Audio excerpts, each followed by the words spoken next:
Welcome back to another episode in a treasure trove of tried and true trumpet tips.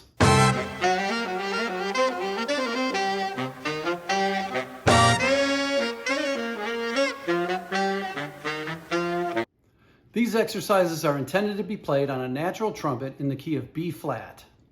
If you don't have one yet, see my video on how to make one very quickly and inexpensively. Play along with these exercises for just 5 or 10 minutes a day and notice the immediate marked improvement in your tone, range, endurance, and overall efficiency on the trumpet. Always strive for a full and fat sound on these exercises. If any of these exercises feel too fast for you to be able to play cleanly and accurately, just go to your YouTube settings to slow down the video to your comfort level. I will play each exercise once through and then you play after me.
you enjoyed that. Please be sure to like and subscribe for more trumpet content. See you next time.